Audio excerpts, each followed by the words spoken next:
What's going on, YouTube? It's your boy Air of Gotham, back with another video commentary. Today's video is a direct response to MrTrakky's video, where he asked his viewers if they have had their lives affected by terrorism. And he goes into a very good story about how he's been directly affected. So I encourage you guys to go check out that video. I'm going to link it into the description. He's a good guy. He was also on TSG a little while back, so I found his channel. I'm glad I have. He puts in some great commentaries. So I think you guys will enjoy it. With that said, let me tell you a little bit about what's going on in the background. I got a brutal medal for you on ground war domination. I'm running with some of my boys. I wasn't really trying to go for a nuclear. In fact, I didn't really realize I was on a streak until a couple of my boys started talking about how many haters we had, and I realized that I'd called in a couple already, and I saw the brutal medal pop up. And the way I die on, man, I think I choked. So yeah, so no nuclear, whatever, it is what it is. All right, so back to the topic of the video. In case you guys didn't know, or I haven't mentioned it in a while, the Gotham part of my name comes from being born and raised in New York City.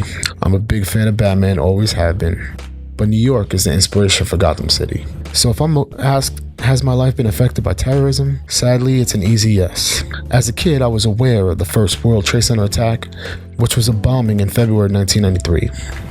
And I had to learn the hard way that the world is a scary place. In one of my previous videos, I spoke about Ken Griffey Jr. and Mike Piazza making the Hall of Fame, and how Mike Piazza's home run after 9/11 in the first game in baseball back in the city, how it affected myself and a lot of people that I knew, kind of helped us uplift our spirits a little bit. So feel free to go back and check that video out if you want. I went to school near the World Trade Center. Freshman year of college, I went to Pace University. And in fact, I was in the area visiting some friends the day before the attacks. And I would regularly take the E train and get off by the towers. When the attack happened, it rocked the city. There wasn't a person that I knew that wasn't affected in some way or another with those attacks. And sadly, I knew enough people that lost somebody or lost a member of their friend's family. Somebody was injured, somebody that was affected in a very sad way because of those attacks. At the time of the attack, my mother was in Manhattan. And thank God she wasn't in the midst of the danger like so many other people. But my sister and I didn't know what was going on with my mom. Cell phone service was disrupted, news was scattered, and traffic in and out of Manhattan was basically cut off or limited.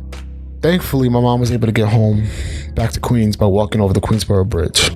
But even after the dust settled and months later, when New York began to try to get back to some normalcy, we all knew things were never going to be the same. I love my city.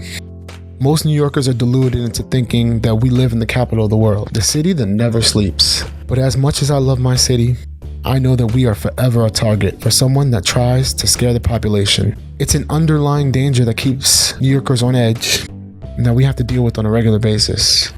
And I'm sure people in other large cities have to deal with that as well. You know, with the recent attacks in Paris, it's something that we all have to be aware of, no matter what country you're in. It's just something that is going to affect us the rest of our lives. So I can tell you is this: those attacks were 2001.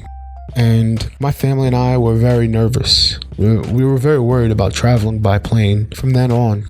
You know, it was years before I got on another airplane. To be honest, in 2003 and then again in 2004, I went to visit some friends in North Carolina, and I took a 10-hour bus ride on Greyhound rather than taking a 2-hour flight because I didn't want my mom having to worry about me.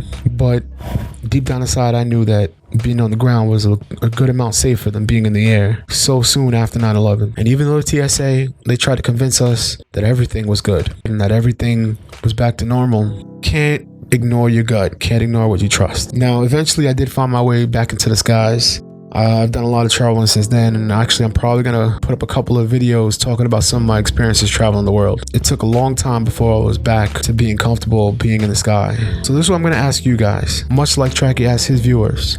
Have you guys been directly affected by terrorism in any way? Has it changed or impacted the way that you do your daily life? Have you been worried? Has anything affected you to the point where you stopped doing things like traveling or anything like that? Let me know, guys. Tell me what you think. And you can see how I feel, how I feel in the nuclear. Sorry for the somber tone. I hope you enjoyed the video. If you did, please hit that like button. Please let me know what you think in the comment section. And if you're not already subscribed, please hit that subscribe button. I'm gonna stop talking here. I'm just gonna let the video run. This is your boy Air of Gotham, signing off.